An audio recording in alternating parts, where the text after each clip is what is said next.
Good evening, board members. 2 months ago, I addressed all of you regarding the lack of an LGBTQ non-discrimination clause in LCPS policy. One of the things that I talked about was my personal experience with fear, a deep, guttural fear that I felt burning within myself all throughout my time in school, telling me that being gay was something to be ashamed of. This month, I tried to reach out to the gay-straight alliances from schools all over the county and to students from my own school, Potomac Falls. But none of the GSAs that I reached out to had any members who were willing to speak in front of this board. There was one recurrent theme for why that was: fear. Most of the students who I corresponded with all had the same reaction when I asked them to speak at this meeting. They were terrified about the consequences of speaking and outing themselves to the LCPS board. But it's not only fear of this school board that has prevented students from coming and speaking tonight. One of my closest friends and my ex-boyfriend couldn't attend this meeting because of the homophobia their parents expressed. You may not know who they are, but they are the students who you as a board have a duty to protect. They and students all around this county can't be themselves at home, leaving school the only outlet for self-expression. But the actions of this board to vote against an LGBTQ non-discrimination clause demonstrates that apparently school is not an outlet for self-expression either. I understand my privilege of being able to speak here tonight. There are other students, though, who don't have that privilege. And if LCPS believes in empowerment through education, I believe this board should enact a policy that allows students to empower themselves. Thank you. Thank you. Andrea Weiskopf to be followed by Susan Hayden.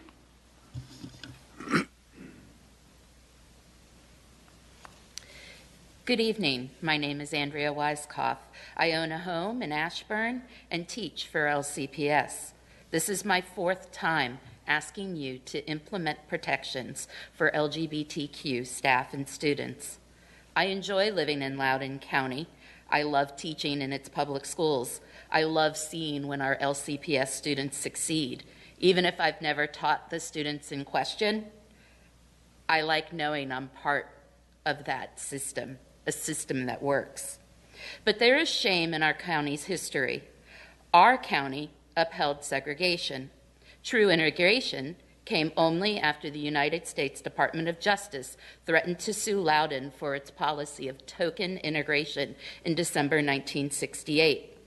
I hope you are now thinking, if only I had been on the board then, I would have stood up against racial injustice in our community. Members of the board, the treatment of the LGBTQ community is the civil rights question of our time.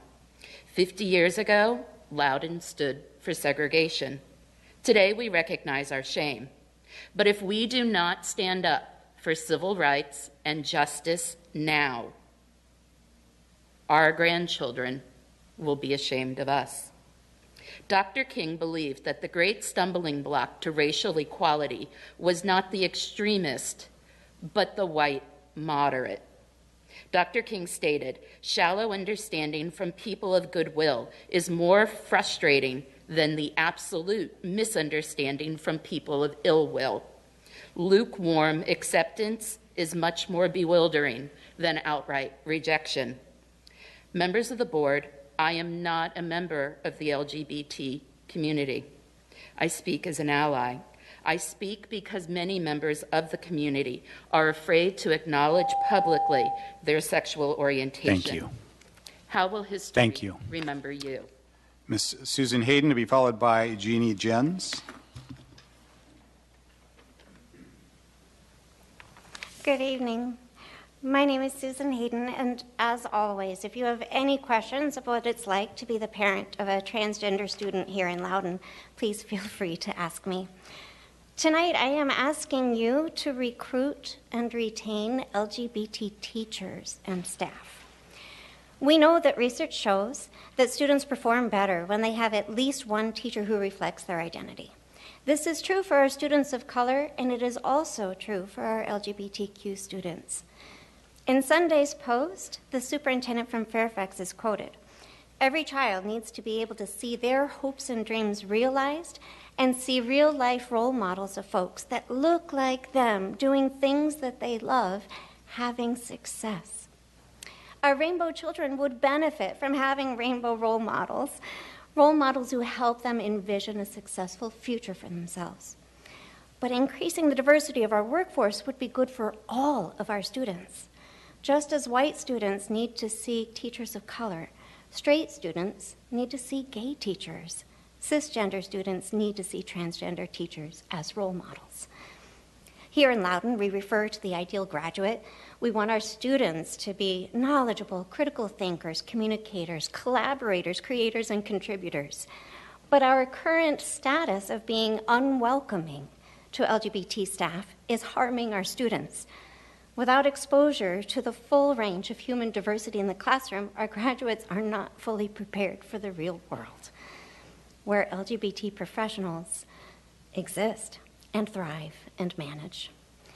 Without expanding our non-discrimination policy, LCPS is limiting our ability to recruit and retain highly qualified teachers who happen to be LGBT. We're simply not as competitive as we could be. This one action will speak volumes to the authenticity of our commitment. Thank you. Thank you. Jeannie Jens to be followed by Nadia Laby. My name is Jeannie Jens. I have been teaching high school English in Loudoun County for the past 19 years, and I'm here tonight to advocate for the advancement of LGBTQ rights in Loudoun County Public Schools. While my curriculum focuses on reading comprehension, writing development, and oratory skills, one of the most important goals I have for my classroom is for students to feel comfortable, accepted, and valued. I work to ensure that all my students feel free to express their ideas and to be themselves without fear of judgment. I teach my students that their voice matters and that every one of them has value. I treat each student with respect and demand that they treat each other with respect. In my experience, this is the type of environment students need to learn, grow, and thrive. Over the course of my career, I have taught students who have identified as gay, transgender, and non-binary. Some of these students were open about this part of themselves, while others kept this part of their identity hidden out of fear of judgment and ridicule. While I have done everything in my power to protect these students when they are in my class, it is impossible for me to protect them when they leave my room. No matter how effective my lessons are, no matter how technologically advanced our schools are, no matter how many new schools we build, none of this matters if our students do not feel valued. At the core of all my students and all my colleagues is the need to matter, to be accepted, to be heard, and to be seen. It is imperative that we work together to make every space our students inhabit free from harassment and cruelty. We must ensure that every student and employee feels accepted and valued, regardless of how they identify and what their role is in the school system. I urge the school board to consider taking steps to ensure that every student and employee of Loudoun County Public Schools feels valued by every school board member, every administrator, every teacher, every employee, and every student in our school. We must offer protection for all of our students. Thank you. Thank you. Nadia Laby to be